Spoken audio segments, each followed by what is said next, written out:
కృప పొందిన వారుగా మార్చబడ్డారు. దేవుని కృప దయచేయండి ప్రభా, కృప దయచేయండి అని మనం ప్రార్థన చేస్తుంటాం. కొందరి అభిప్రాయాలు, కొందరి ఉద్దేశాలు ఏంటంటే, కృప పొందితే కృప ప్రత్యక్షమైంది కనుక ఎన్ని పాపాలు చేసినా పర్వాలేదు, పాపాలన్నీ పీపాల్లో మునిగి లేవచ్చు, కృప మనల్ని కడిగి పెడుతుంది అనుకుంటుంటారు కొంతమంది. అది తప్పు. కృప అంటే, కృపలో ఎన్నో శ్రేష్టమైన ఆశీర్వాదాలు ఉన్నాయి. మీరు చూడండి, పరిశుద్ధ గ్రంథంలో మొట్టమొదటిసారి దేవుని కృపను గురించిన ప్రస్తావన ఇక్కడ మనం చదువుతాం. దేవుని దృష్టిలో కృప పొందాడు నోవాహు.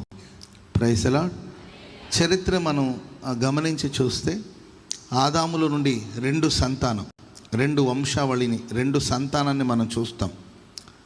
ఎవరు వాళ్ళు చెప్పాలి? ఆదాము యొక్క సంతానం, మొట్టమొదటి సంతానం కయ్యూను సంతానం. రెండవదిగా హేబెలుకి సంతానం ఏడున్నారు? ఆ వంశావళి నుండి హేబెల్తోనే అయిపోయింది కదా. ఆ తర్వాత షేతు.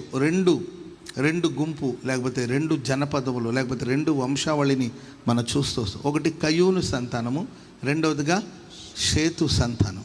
ఈ 2 వరుసను మనం చూస్తాం.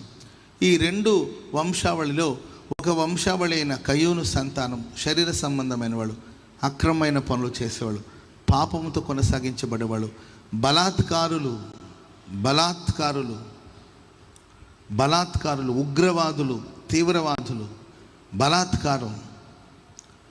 మేము రెబలు అంటుంటారు కొంతమంది, మేము రెబల్స్ అంటుంటారు కొంతమంది. బలాత్కారం, ఎదుటి మనిషి యొక్క అంగీకారంతో వాళ్ళకి పని ఉండదు. ఎదుటి మనిషి ఏమనుకుంటున్నాడు, ఎదుటి మనిషి యొక్క ఉద్దేశాలు ఎలా ఉన్నాయి, దాంతో అధికారం ఉండదు. బలవంతం. నువ్వు ప్రేమించావు, అవతల మనిషి కూడా ప్రేమిస్తే పర్వాలా. నువ్వు ప్రేమించావు, అవతల మనిషి కూడా ప్రేమిస్తే సరే, ప్రేమ పండింది అనుకోవచ్చు. ప్రేమ పండింది, పుష్పాలు వికసించింది అని అనుకోవచ్చు. అవతల మనిషికి అంగీకారం లేనప్పుడు నీవు బలవంతంగా నన్ను ప్రేమించమని వెంటబడ్డం, వాళ్ళు ప్రేమించకపోతే కత్తి తీసి వాళ్ళ గొంతు కోసేయడం, ఏంటి, ఆ తర్వాత వాడు కూడా ఆత్మహత్య చేసుకొని చనిపోవడం. బలాత్కారులతో నిండిపోయిన ఒక సంతానం ఎవరంటే అది కయ్యూను సంతానం. ప్రియులారా, ఆ బలాత్కారుల మధ్యలో కూడా ఒక పవిత్రమైన సంతానం, ఒక భయభక్తులు కలిగిన సంతానం ఉందండి. అది షేతు యొక్క సంతానం. స్తోత్రం చెప్పండి అందరు గట్టిగా. హల్లెలూయా. ఆ షేతు యొక్క వంశావళిలో వచ్చిన వాడే నోవాహు. ప్రియమైన వారరా, ఒక ఆత్మీయ వాతావరణంలో పెరిగిన వాళ్ళ విధానాలు వేరుగా ఉంటుంది. స్లమ్లో ఉన్న వాళ్ళ గురించి వేరుగా నేను అనట్లేదు, కానీ స్లమ్ ఏరియాలో ఉన్న వాళ్ళ పిల్లల భాష వేరుగా ఉంటుంది. ఆటోమేటిక్గా బూతులు, ఈ కార్యక్రమాలు వాళ్ళకి వచ్చేస్తుంది. అంటే గొప్ప చోటు ఉన్న వాళ్ళకి బూతులు రావని కాదు నేను చెప్పేది. మన పెరిగే వాతావరణం, ఉమ్మడి కుటుంబాల్లో పుట్టిన వాళ్ళ ఆలోచనలు వేరుగా ఉంటుంది. స్తోత్రం చెప్పండి అందరు గట్టిగా. ఒంటరిగా పెరిగిన వాళ్ళ విధానాలు వేరుగా ఉంటుంది. ఉమ్మడి కుటుంబాలు పెరిగిన వాళ్ళు పెద్దలకి గౌరవం ఇవ్వడం, మంచి చెడు గమనించుకోవడం, అది కొంతవరకు ఉంటుంది, ఎందుకంటే మనం పెరిగిన వాతావరణం. కాబట్టి నేనేమంటానంటే, మన కుటుంబాలలో మన బిడ్డలు నోవాహులాగా దేవుని ద్వారా కృప పొందాలంటే ఆత్మీయ వాతావరణాన్ని మనం కల్పించాలి. ఆమేన్ చెప్పండి అందరు గట్టిగా. హల్లెలూయా. మీ తల్లిదండ్రులు దైవభక్తి కలిగిన వాళ్ళు ఉంటే వారిని బట్టి దేవుణ్ణి మీరు స్తుతించాలి.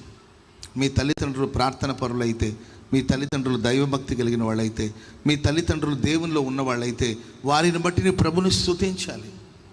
ఒకవేళ వాళ్ళు నీకు పెద్ద ఉద్యోగం ఇప్పించకపోవచ్చు, లేకపోతే పెద్ద చదువు ఒకవేళ చదివించుండకపోవచ్చు, లేకపోతే గొప్ప చోట నీకు వివాహాన్ని చూసి వివాహం చేసి ఉండకపోవచ్చు, కానీ నువ్వు దైవభక్తి కలిగిన కుటుంబంలో పుట్టినవాడివి అయితే, నీ తల్లిదండ్రులు దేవుని కలిగిన వారే అయితే, నీ తల్లిదండ్రులు దేవుని సన్నిధిలో నిలిచి ఉన్నవారైతే నీవు ధన్యుడవు, నువ్వు భాగ్యవంతుడు.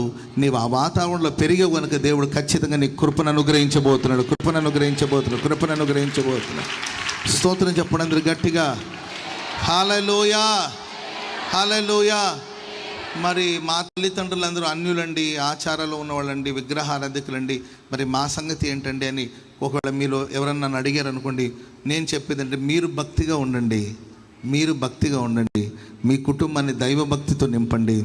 ఆ భక్తి వాతావరణాన్ని నింపండి గృహాల్లో.